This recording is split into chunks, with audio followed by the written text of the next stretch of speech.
وانا قاعد في امان الله لقيت شخص طلب مني جزء تاني من ثقافة الفيلم، وانا كنت رافض الموضوع ده لان ما كانش عندي فكرة. وانا خدت بالي ان انا بكسر خواطر المتابع، بطحن الخواطر المشاهد، وانا قلت لا، بس انا خدت بالي ان انا لازم اعمل جزء تاني لان في بعض الناس برضو مش فاهمين قصة الفيلم برضو. وانا كنت محتار هل انا اتكلم عن الفيلم ولا عن المخرج بذات نفسه.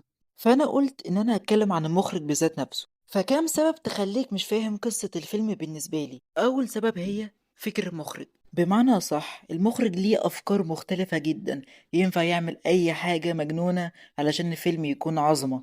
زي المخرج كريستوفر نولان عمل قنبلة حقيقية علشان يكون مشهد عظيم في فيلم اوبنهايمر. المخرج بيركز في حاجات كتير قوي زي التوتر والخوف وكمان التظليل بالألوان وكمان تحرك الشخصية. والمخرج بيكون ليه أفكار مختلفة، زي يقرأ كتب علشان يعرف حاجات عن الفيلم أو جوه الفيلم زي فيلم انترستيلر. وتاني سبب وهي اختيار البطل.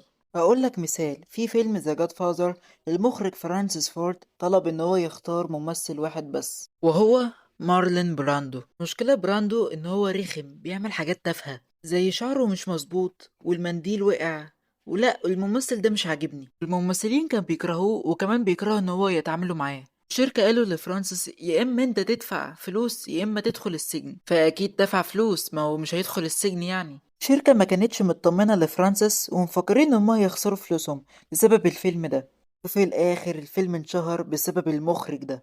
تالت حاجة والاخير هي الرسالة. والمخرج بيقولك رسالة مهمة جدا بس مش بتاخد بالها. طب ليه؟ عشان المخرج بيقولك رسالة بشكل محترف وبطريقته المحترفة، زي فيلم There Will Be Blood، بيتكلم عن الشخص الجشع عاوز يوصل لليفل الجشع بروماكس، وفي الآخر خسر كل حاجة بسبب جشعته. وبس كده، اعمل لايك وفولو علشان تشوف كل جديد، وبيس.